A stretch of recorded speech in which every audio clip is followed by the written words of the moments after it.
Саламатсыздарбы, кутмандуу күнүңүздөр менен урматтуу телекөрүүчүлөр. Биринчи студия программасы сиздердин назарыңыздарда. Кесиптик окуу жайлар бүгүнкү күндөгү абитуриенттердин эң пайдалуу тандоосуна айланды. Себеп дегенде биздин Кыргызстанда эле эмес, дүйнөнүн булуң буручтарында бул окуу жайды бүткөндөр үчүн жумуш табуу өтө эле оңой. Бүгүнкү күндө ошол Кыргызстанда иштеп жаткан, балдарды тарбиялап, кесип ээлери кылып чыгарып жаткан ошо окуу жайларда алакыбал кандай, шарттар кандай, кимдерди тарбиялап жатышат, кимдерге адистиктерди берип жатышат, алар кайда барып, кай жерде иштеп жатышат деген маселелер менен жооп табалы деп студиябызга Бишкектеги номер 4 кесиптик лицейдин директору Эрмек Райымбекованы саламатсызбы, кош келипсиз.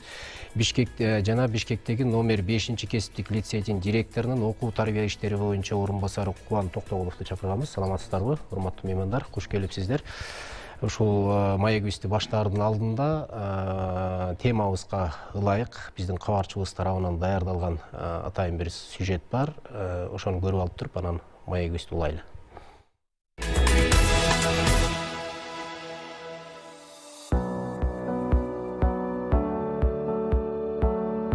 Нуркыз Кайбалыева Оштунун 3-курстун студенти. Ал математика жана информатика адистиги боюнча билим алат.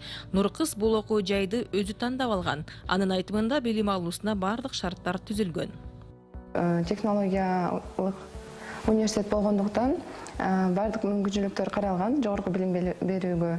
Мисалга айтсак, Некс борбордо ал жерде компьютерлер каралган, ал жерде студенттер каалаган убагында кирип, өзүнүн берилген задачаларын жеке эркин иштеше алат.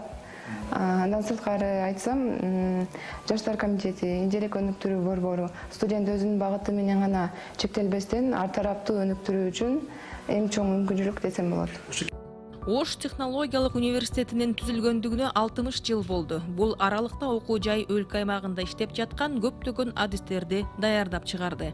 Алгач курулуш транспорт, электр энергиясы менен камсыз кылуу боюнча инженерлерди даярдоо максатында Политехникалык институттун алкагында факультет болуп ачылган.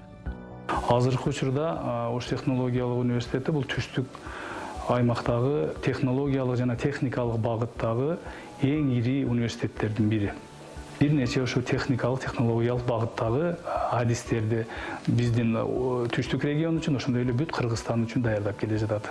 Биздики ошо технологиялык багыттагы университет болгондуктан биз тыз өндүрүш менен байланышта болушубуз керек да. Учурда Ош технологиялык окуу жайында 7 факультет бар. Анда 14 000 студент билим алууда. Бул Канада айыл чарба азыктарын кайра иштетүүнүн технологиясы боюнча адистер даярдалат. Кыргызстан агрардык өлкө болгондуктан кайра иштетүү тармагын жандандыруу экономикалык мааниге ээ.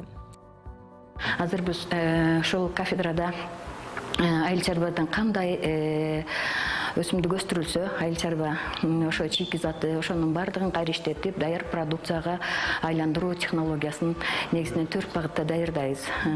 Алар нан бышыруу, кондитердик азыктар, макарон азыктарын даярдоо боюнча, ошондой эле меме жемиштерди кайра иштетүү менен аларда консерваларды даярдоо, кургатуу технологиясы, май өсүмдүктөрүн кайра иштетүү боюнча, тоюс өсүмдүк майларын алуу боюнча ошо багыттарда студенттерди, адистерди келечекте адистерди даярдайбыз.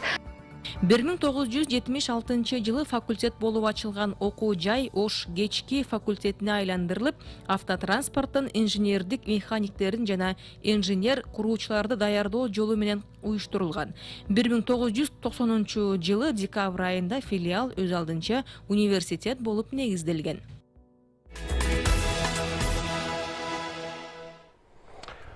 Кубаныч Энич, мына сюжеттен көрдүк. Чын эле замандын талабына ылайык бүгүнкү күндө кесиптик окуу жайларды бүткөндөргө талап абдан күчтүү. Анан аларга карата жана баш сөздө айткандай жумуш табуу дагы оңой болуп турган учур, ал окуу жайларды бүткөндөр. Бүгүнкү күндө ушул кесиптик окуу жайлардын актуалдуулугу канчалык деңгээлде, анан ага кызыккан абитуриенттердин саны канча? Азыр мен ушул сөзүмө деп айта кетейин, бул өзүнүн кесиптик лицей жөнүндө тарыхы бар, өтө чоң тарых. Бунуку бул согуш 1945 жылы согуш бүткөндөн кийин Кыргыз мамлекетинде жумушчулар жетишпей окууну бүткөн. 1946 жылы Ак Туз айылында ушул шахтада ана ушу кесип куруучулар жөнүндө кесиптер окутуу боюнча ачылып, ошол жерден биздин лицейдин башы ошол жерден башталган. Азыркы окуу жылында биз баардык кесиптер боюнча окутабыз куруучулардын баарын окутабыз. Бул жерде ширетүүчү, слесарь сантехник деп коет, андан электрикти быйыл ачтык, жаңы кесип, жыгач эмеректерин жасоочу, анан үйдүн сыртын жылмалап шубакчылар дайындайбыз. 9-классты бүтүп келгендер үчүн быйылдан баштап 2 жыл кылып койдум. Атам бул жакшы. Мурун 3 жыл болчу. Андан 11-классты бүтүп келгендер оңой окушат. Андан мындан башка да 3 айлык жана мөөнөттө окугандарды окутабыз. Булар кесипте көбүнчө жогорку билимдүүлөр келип окушат да бизде. Ошо юристтер, экономисттер окууну бүтүп алышып, жумуш таба албай, ошо жели чет мамлекетке кетиш жумушунда куруучулардын документи керек болуп, ошолор келип окушат. Эми биз окууну жашы канчада болсо деле айырма жок. Айырма жок, 60ка чейин келип окушат. Бул чет мамлекетке чыгып аткан куруучулардын кесиби сөзсүз керек экен да. Анан бир жерден бул жерден айта кетет, биздин диплом менен сертификатыбыз бүт дүйнө жүзүндө мамлекетке жарайт экен. Азыр бүт чет мамлекеттин баардык бурчунда иштеп аткан биздин бүтүрүүчүлөр. Бул айта кетсем, Канадада бар, Финляндияда бар, баардык жерде, Кореяда бар, баардык жерде иштеп атышат. Анан биздин дагы бир жакшы жерибиз, өзүбүз окууну бүткөндөн кийин өзүбүз жумушка орноштурабыз баарын. Андан дагы дуальный обучение деген бир окуубуз бар. Бул эгерде бир заводдо иштеп аткан бир 10 чактыдай жумушчу болсо, документи жок болсо, биздин устаттар, мугалимдер ошо заводко барып, ошо жерден окутуп, жумуштун эч кандай тоскоол болбой, ошо жумушуна барып окуп келишет. Мында дуальный обучение ошондой. Жана башында айтып атпайсызбы, 9-класстын базасында, анан 11-классты бүткөндөн кийин кабыл алабыз депчи. Ошо окутуу процесстери кандай жүрөт? 9-класстан кийин эмнени окушат? 11-классты бүткөндөр эмнени окушат? 9-класста бүтүп келгендер баягы мектептеги 10-11-класстын сабактарын кадимкидей сабак болду. Бул биздин сабак 6 күн. 6 күндө бүт предметтер кирген. Баардык сабактын баары кирет. 5 күн сабак окушат.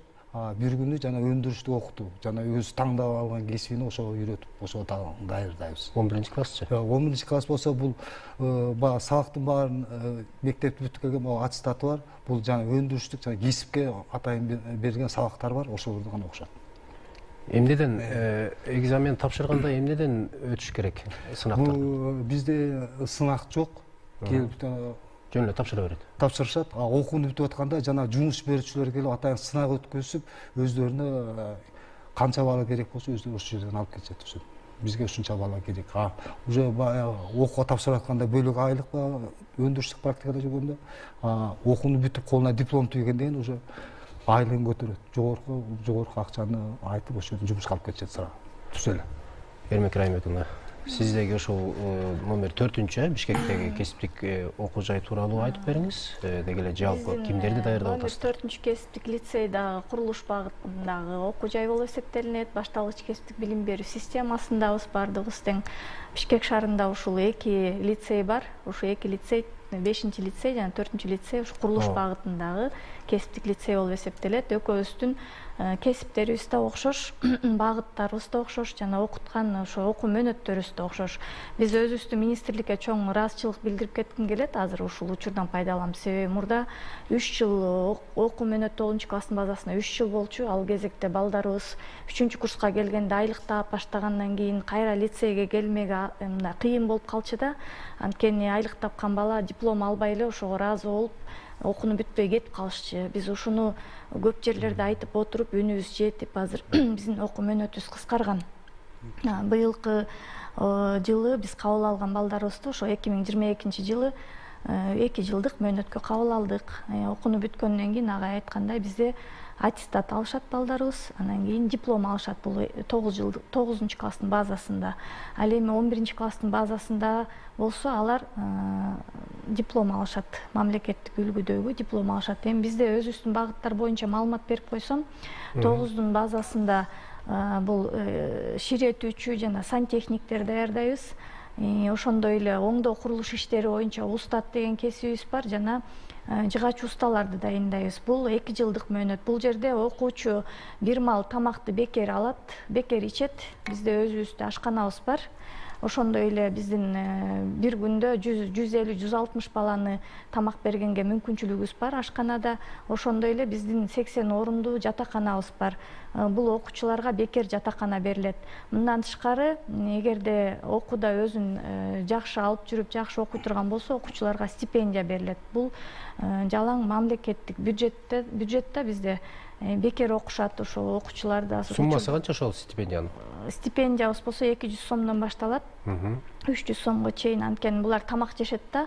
Ал эми 10 айлыктар болсо, 11 класстын базасында чоңоюп калган жигиттер, кыздар келет, алар болсо стипендия алышат. Бирок алардын стипендиясы буларга караганда көбүрөөк болот, 500 сомго чейин болот. Ошол эле учурда алар тамак жешпейт. Анан алар жатакана берилет бекер.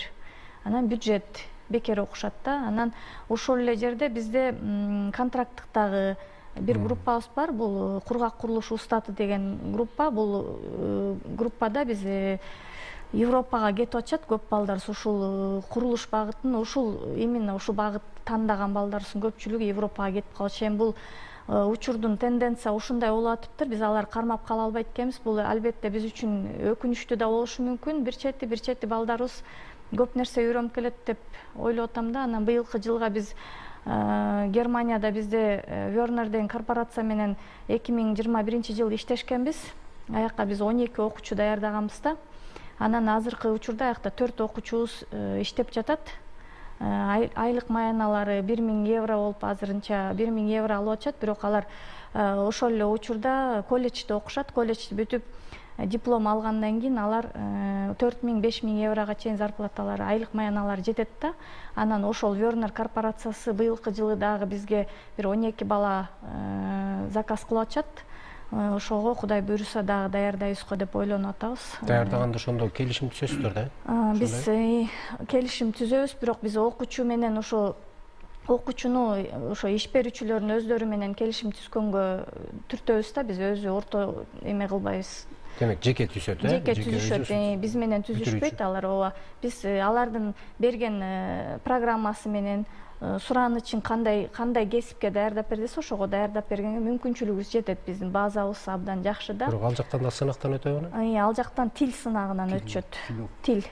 Эгерде немис тилин тапшырып B2 деңгээлинде өтүп кетсе, анда Германияга жолдомо алышат да. Сиздер тил да үйрөтөсүздөр ошондо? Биз үйрөтпөйбүз, ошол өздөрү тиги курстарга барып үйрөнүшөт өздөрү тилди. Кайсы мамлекетти кааласа ошол тилди үйрөнүш керек болот экен да. Биздин лицейдин дагы бир 5-лицейден айырмачылыгы, биз 2018 жылдан бери IT багытын ачып алганбыз. Биз быйылкы жылы 5-чи куруучулардан башка багыт, куруучулардан башка багытты ачтык. Себеби 18 жылдарда ушундай бир кичине кризис болгон биздин системада, курулуш багытына балдар көп келбей калганда. Анан балдар чакыруу максатында, ошо кызыктыруу максатында IT багытында ачканбыз. Азырга Кудайга шүгүр жакшы келишет биздин ITге балдар. Сиз эми азыр көрүүчүлөрдүн көбү ушул эми сиздерде көбү басымдуу бөлүгү баягы аймактардан келсе керек, бизде. Анан ошону түшүндүрүп кетиңиз, азыр көрүүчүлөрдүн көбү кантип тапшырсак болот деген маселе менен баш ооруткандар көп болуш керек да. Буга дагы биз процессти айтып өзүбүздүн коюңуз. министрлигибизге чоң ыраазычылык билдиришибиз керек. Эми биз үчүн балким кээ бир учурларда минуска да түшүп аттык. Себеби былтыркы жыл биз жаңы үйрөнүп аттык. Онлайн кабыл алуу кирген да былтыркы жылдан баштапчы. Анан баягы үйрөнгөнчө кыйын болду. Азыр быйылкы жылы элдин баары билип калды. Баягы жогорку окуу жайга, орто кесиптик окуу жайларга кандай тапшырышса, баардыгына бирдей кылып койгон. Азыр шарттар бирдей, онлайн тапшырышат. Окуучулар региондо отуруп эле, телефон менен кирип эле Edu.gov.kg же 2020 дегенди басса эле чыгат. Ушул сайтка кирет да, порталга кирип эле катталышат. Анан ошо жакта ылдый жагында башталгыч кесиптик билим берүү же орусчасы НПО деп турат. Ошонун ылдый жагында эме лицей дегенди басса эле бизге кирет да. Анан абитуриент деп чыгат. Ошону өздөрүнүн баягы багытын тандашат, лицейлерди тандашат. Ошол жерден карап өздөрү тандап, анан кийин документтерин ошол жерден эле Демек бир сайтка бардык лицейлер киргизилген. Ооба, Ошол баары жерде лицейди кирген, тандоо укугу бар. Укугу бар, ооба. Куруучулукту тандайм десе, мынакей Эки кесиптик лицейди тандаса жаңылышпайт. Ашпозчулукту тандайм десе, дагы Башка башкасы лицейлер бар, ошондой. Эми ар бир лицейдин биз көп жылдан бери аккредитациядан өтүп атабыз. Баарыбызга талап бирдей болду. Ар бир лицейдин өзүнүн сайттары бар. Бизди мисалы өзүбүздүн сайтыбыздан деле тапса болот. 4-ч лицей деп жазса, профессионалдык кесиптик лицей же болбосо орусча профлицей номер 4 деп жазса эле биздин сайтыбыз чыгат дароо эле. Анан сайттан тышкары биздин Instagram баракчабыз, Facebook баракчабыз, TikTok баракчаларыбыз бар. Жаштар азыр ошол жактарга кирет да, TikTokко көбүрөөк кирет деп, TikToкту да ачып койдук азыр. Ошол жактан кирип, биз жөнүндө маалыматтарды алса болот. Мен маалыматтарды жарыяны ошол соцсеттер аркылуу таратсаңыздар керек. Биз ошол көбүнчө ошо жака азыр басым жасадык. Ошо соц тармактардан таратууга аракет кылып атабыз. Кудайга шүгүр, бирок биздин көп учурда мен сурамжылоо жүргүзгөндө ошо сайттан көрүп келдик деп айтышат да, ошол дагы анан мага ошол дагы аябай ыңгайлуу болуп, сайтты да жаңыртып турабыз жыл сайын. Жылда канча бала тапшырып, канча бала бүтөт? Биз быйылкы жылга бюджеттик 213 баланы кабыл алабыз деп жарыя кылып атабыз. Былтыркы жылга 270 бала кабыл алганбыз былтыр. Эми ал жерде бюджет, контракт аралашып кетет да. Бул бюджеттик группалар, андан тышкары биз агай айткандан кийин, түштөн кийин бизде контракттык, башкача айтканда кыска мөөнөттүү курстарыбыз бар. Ал жакта биздин лицейде 500гө жакын бир жылда бала окуп кетет биздин лицейден. Ошондо биз жалпысынан бир жыл 800дөй кишини окутабыз да. 270 деп атасыз, ошо тапшыргандардын баары аягына чейин бүтөбү же? Бүтпөйт. Ушул дагы бир чоң көйгөй, жанагы 3 жылдыктын көйгөйү болчу да, ал абдан чоң болгон. Бизде 3-курска келгенде балдарыбыздын көпчүлүгү кетип калат да. Сыртка мамлекеттерге кетип, диплом кереги жок болуп калат. Анткени алардын айлык маяналары практика учурунда эле 25 миңден 50 миңге чейин жетет. Мисалы, ширетүүчүлөр ушундай алат практика учурунда эле. Себеби биз жакшы окуган окуучуларыбызды жакшыраак өндүрүшкө орноштурганга аракет кылабыз. Биздин өзүбүздүн көп жылдан бери иштешкен ишканаларыбыз бар. Бишкек курулушта ошо СМУлар бар, ичинде ошо СМУлар менен келишим түзүп алып, ошолорго жөнөтөбүз. Алар айтып атат, быйылкы жылга бизде балдарды баягы кызыктырып алып калуу максатында курулуш багыты Кыргызстанда аябай жакшы өнүктү азыр. Ошону анын ичинде Бишкекте курулуш багыты абдан катуу жүрүп атат азыр. Курулуш багытындагы специалисттер, адистер жетишпейт. Жеке компаниялар кайрылабы силерге? Жеке компаниялар абдан көп кайрылат, өздөрү көп келишет, бизге бергиле балдарыңардын айлык майнасын көтөрүп беребиз. Практика учурунда эле биз талап кылып атабыз азыр ишканаларга. Окуучуларыбызга айлык төлөп бергиле, бекер иштешпейт бул балдар. Анткени алар бир жерде жашаш керек, тамак ичиш керек деп. Себеби бизден практика ачып кеткени жатаканадан чыгат, алар анан ашканадан тамак жебей калат, баягы мамлекет бөлгөн акчасы карточкаларына түшүп калат да. Анан ошон үчүн биз талапты ушундай коебуз ишканаларга, анан бардыгы тең төлөп берип атышат азыр. Абдан жакшы. Номер 5-чи кесиптик лицейде эле ушу кабыл алуу ушундай окшош бирдей эле? Бардык жерде бирдей, азыр Кыргызстан боюнча ошондой болот. Документтик маселелер башка, жана айтып аткандардын баары бирдей эле, окшош эле. Баары окшош эле. Баа көмөктөшүп чогуу иштешкен немелерибиз болму? Бишкек курулуш, корпорация Азат деген чоң анан Алинекс деген компаниялар ошого келип көмөктөшүп жардам беришет. Курулуш компания атайын келип ушунча быйыл бизге ушунча куруучу керек деп ушунча жардам берет деп ушунча бала окуп берет. Практикага чыкканда ошолорго барасызбы? Ошо компания. Практикага чыкканда да ошолорго беребиз. Өздөрүнүн айлыктарын төлөп берет убагында. Диплом алып аткандар сынакка өздөрү келип өздөрү алып кетишет. Практикага чыкканда атайын эле иш процесси кадимкидей эле жүрөт да, э? Кадимкидей эле, ошондо төлөмдү ким төлөп калат? Төлөмдү деген тиги мекеме компания төлөп берет. Ошо мекеме төлөп берет, анан тигиде стипендиясын болсо, лицейде карточкасында турат, ошондо стипендиясын алат, иштеген жеринен да айлыгын алат. Тамагын да алышат да, жана тамак жеген балдар тамагынын акчасын дагы алышат. Акчасын да төлөп берет. Курулуш компания берет. Жок, бизден лицейден төлөнөт да, тиги балдардын карточкасына түшүп турат. Агай туура айтып атат, аларга ар бирине келгенде карточка ачабыз, ар бир окуучуга. Ар бир окуучунун карточкасы болот. Анткени алар тамак жешет да, анан практикага чыкканда тамактардын баардыгын тең акчалай берип калабыз. Тамак жасап бербейбиз, алар өндүрүшкө кетип атышат да. Анан ошо өндүрүштөн жакшы шарттары бар, өндүрүштүк ошо практиканы өткөргөнгө аракет кылабыз. Ошо айлык маянасын бизде быйыл бир окуучубуз ширетүүчү компанияга барып иштеп келген, ал жерде 50 миң сом айлык маяна алып 8 ай практика өткөрүп келди. Аябай сүйүндү да биз ошол жака жөнөткөнүбүзгө. Баягы кызыл диплом менен бүтө турган балдарды дагы биз мотивация болсун деп жакшыраак жерлерге жөнөткөнгө аракет кылабыз, ошондой кылып. Бирок ар бир балабыз биздики жумушсуз калбайт. Окууну бүткөндөн кийин агай айткандай жумушка киргизебиз, орноштурабыз. Маалымат алып турабыз. Ар бирден 6 ай сайын маалымат алып турабыз. Эмек Райымбеков айтты го, номер 4-кесиптик лицейде сырттан келген компаниялар жеке балдардын жеке өзү менен келишим түзөт экен да. Сиздерде кичине айырмаланып мекеме менен, лицей менен келишим түзүп, анан алып кетишет экен балдарды. Былтыр ошондой болду. 14 баланы келип Германияда ошондой өздөрү келип лицей келип түзүп, алар 4 күн сабак окуп ачты, 1 күн тил окуп ачты. Анан кийин өздөрү келип алып кетишти ушу балдарды. Кандай окуп атат алар? Алар азыр 1700 евродон алып атабыз деди. Ошот иштеп атабыз деди. А Польша, Литвада да көп жер. Былтыр айтып атасыз. Жылы эле ошондойбу негизи? Жылда ошондой алып кетет, Жылда эле келишим. Эми жашоодо, жумушта дегендей чет жерде жүрсө ар түрдүү окуялар болушу мүмкүн да. Анан алардын милдеттерин, коопсуздугун, башка маселелерин ким мойнуна алат?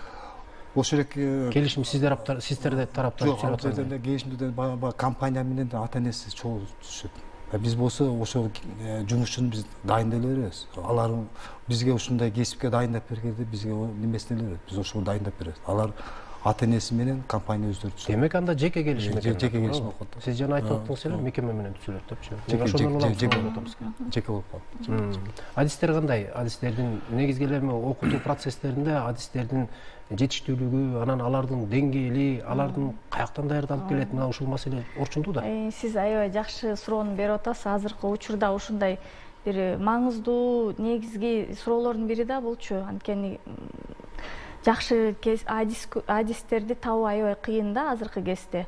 Анан бирок мен ушул лицейге директор болуп келгенден баштап ошо баягы негизги эмесин кармап калууга аракет кылгам да, адистердичи. Бизде устаттардын баардыгы тең жетиштүү. Анан биздин жалпы билим берүү багытында мугалимдердин көпчүлүгү мектептен жогорку билим, баардыгы жогорку билимди бизде мектептен келишкен. Анан кийин билим берүүнүн мыктылары да көп бизде. Биздин лицейде учурда азыр 10 билим берүүнүн мыктысы бар.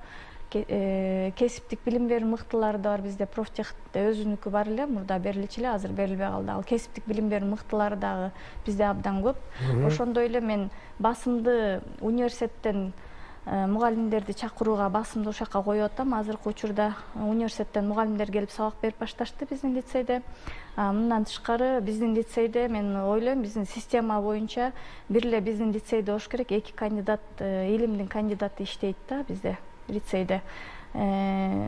Андан тышкары ошо жана жакшы мугалимдерди тартууга аракет кылам. Колледждерден келип атат мугалимдерибиз. Мына агайларды өткөндө биз атайын ачык сабактарды өткөрдүк. Биз деген алдыңкы тажрыйба борбору болуп эсептелебиз. Мына 5-лицей өзүнүн багыты бар. Сантехника, биздики болсо багытыбыз кургак курулуш багытында алдыңкы тажрыйба борбору болуп эсептелет биздин лицей. Анан алдыңкы тажрыйба борбору болуп туруп, анан башка лицейлерге үлгү боло албасак кандай болот деп, анан биз өткөндө ошо 5 лицейди конокко чакырып, ачык сабак өтүп көрсөттүк, өзүбүздүн деңгээлибизди көрсөттүк, жаңылыктарыбыз менен бөлүштүк, агайлар келип кетишти бизге конокко. Атыгы ошол жаш курактары боюнча ошол кесипке агартуучулардын канча жаштан канча жашка чейинки курактагылар? Себеп дегенде мен билгим келип атат, азыр жаш кадрлар көп эле окуу жайлардан бүтүп анан каяка иштеп кетип аткандыгы белгисиз болуп атат да. Ошону бизге агартуучу болуп иштегенге мүмкүнчүлүктөр барбы деген суроо туулат. Жаш кадрларды азыр мамлекет аябай жакшы кылып койгон да. Баягы бюджетте окуган студенттер баягы окууну бүткөндөн 3 жылга чейин сыртка чыга албайт да. Алар дипломдорун кайсы бир бюджеттик окуу жайга барып иштеш керек экен да, сөз жок. Анан кийин ошондой жаш кадрларыбыз бар биздин, аябай жакшы. Бул дагы бизге келет. Анан кийин биздин лицейде дагы бир өзгөчөлүгүбүздү айтып койгум келет. Мен 3 мугалимим аспирантурада окуйт. Алар жактоонун алдында турушат, Кудай буйруса. Анан бир ошондой жаш кадрым бирөөсү Турцияда магистратурада окуйт. Ушундай биздин кадрларыбыз аябай күчтүү деп мактана алам. Анан жаш курагы боюнча дагы жашы өтүп бараткан ага эжелерибиз бар. Эми алар менен баягы тажрыйбасы чоң болгон үчүн кетире албайбыз. Алар деген наоборот кармап калганга аракет кылып атабыз. Анан жаш кадрларды болсо тескерисинче кармап калуу кыйыныраак да. Алар деген ойлору бир жерде болбойт экен, баягы дипломун алып алгандан кийин ар качакка кетем деп башташы да мүмкүн да. Ошо аларды дагы эптеп мотивация кылып, премия берип алып калууга аракет кылабыз. Жана айта кетейин, мен дагы өзүм лицейим өтө. Бизде да 5-лицейде эмгектин кандидаттары бар, алдыңкы мугалимдерибиз бар, устаттарыбыз бар. Кыргызстан боюнча лицейлер арасында сантехника боюнча чемпионат өткөздүк лицейде, биздин лицейде устаттардын кандай азыркы заманбапта жаңы шаймандарды кандай колдонулат, кандай материалдар жаңы чыгып атат, материал ошол кандай колдонулат. Анан таза суу проектisi боюнча бул компания менен келишим түзүп, алар биздин жумушчуларды окутуп бергиле деп Кыргызстан боюнча таза суу проектisi боюнча Оштон Чүйдүкүн 5-лицейде окуттук. Андан кийин Кара Коо шаарында Скул областы боюнча ошол жерде инженерлердин, начальниктер, прораптардын азыркы заманбапта кандай материалдар колдонуп атат, кандай шаймандар болуп атат, ошол жөнүндө суу проектisi боюнча ошолорду окутуп келдик. Адистер эми жанагы 9-класстын базасында 9-классты бүткөндөр, анан 11-классты бүткөндөрдү, айрыкча ошо 9-классты бүткөндөрдү айтып атпайсыздарбы? Мектептин программасында эмнелер окутулса, дал ошол жерде 11-класска чейин окутулат депчи. Алго белгилүү эми, аны окута тургандар, ошо мектептин программасында окута турган агартуучулар окутат. Чыныгы курулушчуларды даярдаган адистер кайдан келет? Бул атайын биздин КУ-стан, политех, мурунку политех, азыр КУ-стан бүткөн ошол жерде инженерлер атайын ошо сабактардан сабак беришет. А устаттар болсо өзүнүн баягы курулушта иштеген прораб деп коет, устаттар, мастер деп коет, ошолордон келип бизге устат болуп иштешет. Аларда дагы бир документ болушу керекпи? Курулуучу деген туурабы? Атайын окуу жайларды бүткөн, жогорку окуу жайларын бүткөн разряддары бар, чоң окуу жайларды бүткөн. Эми документи жок деле куруучулар бар да, абдан тажрыйбалуу, Жок, мүмкүнбү? Мисалы практика сабактарды бергенге же болбойбу? Анткени биз баада неме менен иштейбиз. Окуучу балдар менен иштейбиз, ошон үчүн ал жерде сөзсүз билими болуш керек. Билими болуш керек, кагазы жогорку билими болуш керек. Балдар менен иштегенге ошо кесип боюнча кагаз болуш керек да.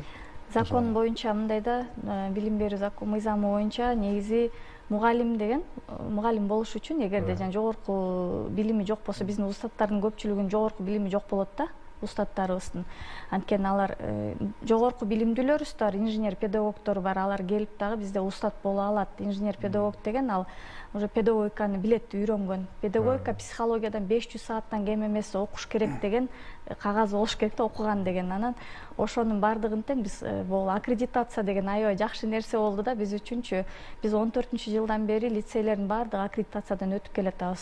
Мына агайлар деле билет, 2-3 жолдон өтүп атабыз. Анткени кесип ачкан сайын улам аккредитациядан өтүп турабыз. Буну биздин өзүбүздүн эркибиз, каяктан өтсөк тиги жеке менчик аккредитациялык агенттиктерден өтөбүзбү же болбосо министрликтен өтөбүзбү?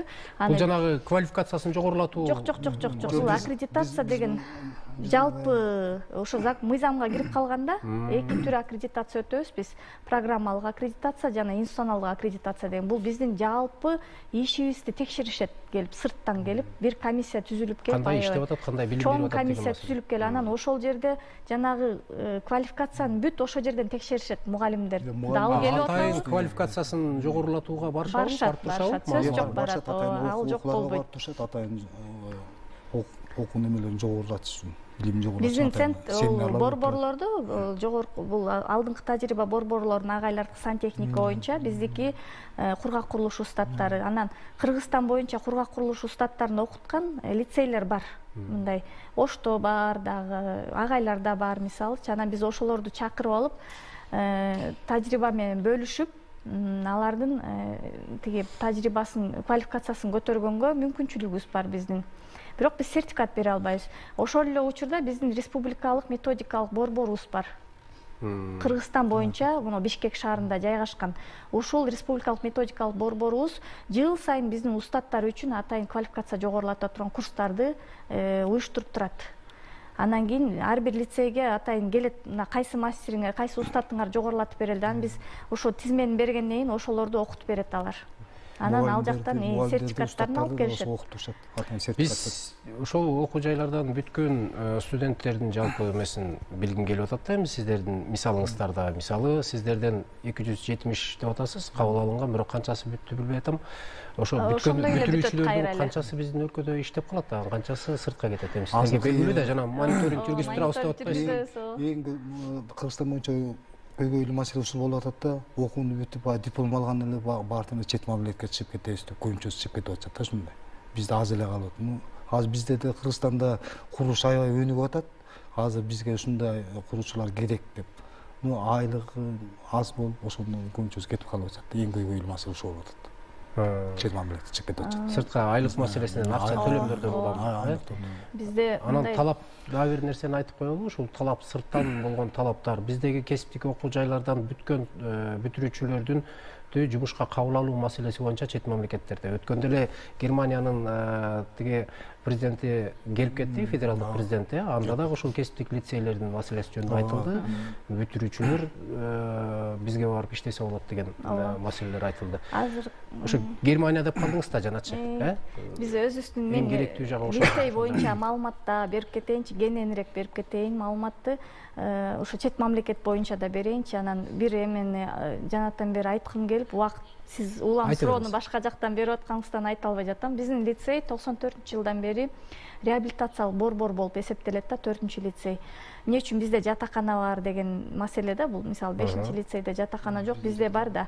Бул реабилитациялык борбор деген биз жана ден соолугуна мүмкүнчүлүгү чектелген балдарды окута алабыз.